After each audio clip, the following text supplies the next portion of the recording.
Hi, my name is Carmen Aguirre. I love dancing, salsa dancing. This may be because I was conceived during Carnival in my father's village of Baiwano in Chile's Elqui Valley. We arrived in Vancouver in 1974, refugees fleeing Pinochet's dictatorship. My parents had brought a couple of cumbia records with them, and those are the ones that were played at the Ukrainian Hall in Chinatown when we held our first dance, a fundraiser for the families of the disappeared in Chile. Those dances were highly politicized. They started with a documentary, followed by speakers and protest music. When the dancing began, it was an opportunity for me to study the adults' pelvises, to deduce who was having an affair with who, based on how closely they held on to each other and to what parts of the body their hands traveled. Who came to these dances? White Canadians from the labor movement and other refugees, such as Palestinians. I also remember a World War II vet, an older gentleman wearing his uniform and giving a formal greeting. This touched me very deeply. As for fellow Latinos, there were a couple of Colombians, one Argentinian, one Mexican. We Chileans were the first Latinos to arrive en masse in this country and the first to publicly introduce what is referred to as Latin music. By the early 80s, Latino dance halls were not only Chilean, but also Guatemalan and Salvadorian. There were traveling bands such as Luis Enrique Mejia Godoy y Mancotal from Nicaragua, who would pack out inner city halls singing danceable tunes for the Sandinista cause. Anarchist punk rockers started to come, Rastafarians too. Local salsa bands were formed, a hall full of people dancing to a salvaged LP, a thing of the past. In the 90s, the Cubans got here. At this point, there were not only Latino dance halls, but also Latino dance clubs. The music was not only cumbia, but also merengue, salsa, and samba at the Brazilian events. Most of the dances were no longer political. In fact, they couldn't be, as the dance hall demographics had changed drastically. Now, you could be an ex-FMLN guerrilla and find yourself dancing with a Salvadorian death squad member, a war criminal.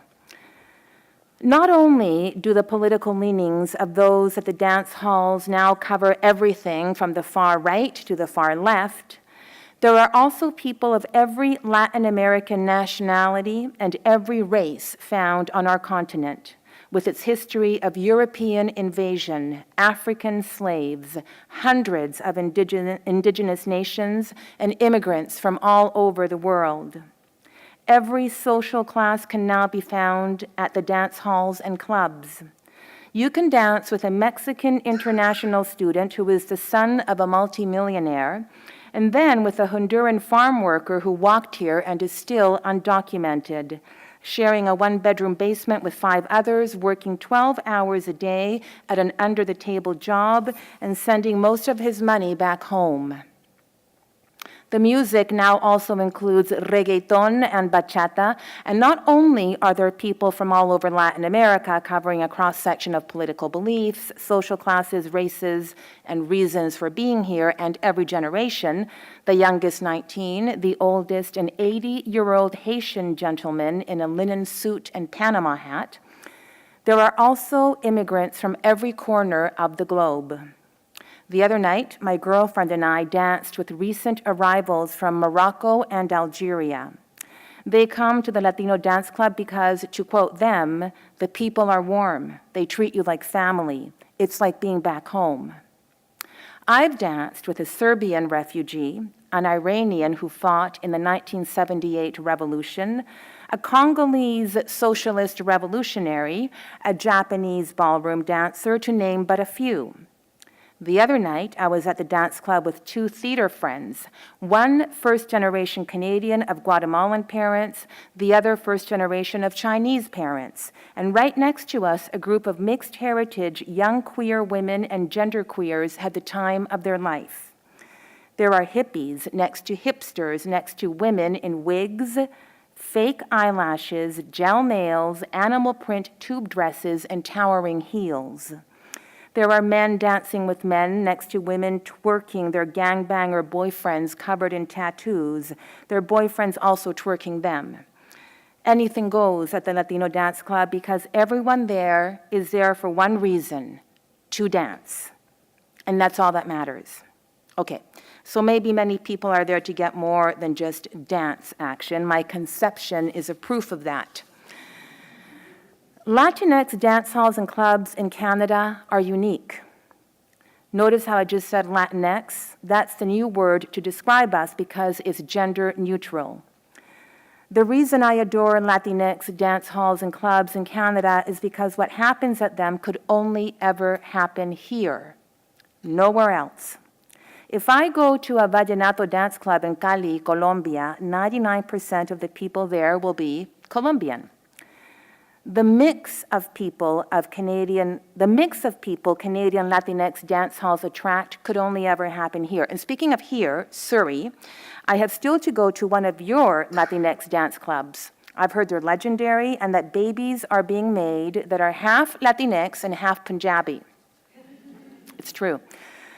The first local Latinx dance hall held in 1974 at the Ukrainian Hall in Vancouver's Chinatown, attended by Chileans, Palestinians, and white Canadians belonging to the labor movement, could only ever have happened here. A baby born of a Salvadorian mother and a Punjabi father who met at a dance hall in Surrey on unceded Coast Salish territory is a child of a city of migration. A city where new immigrants fight tooth and nail for spaces, sacred spaces, spaces that in this case invite you, whoever you are, wherever you come from, to dance, dance, dance. Thank you.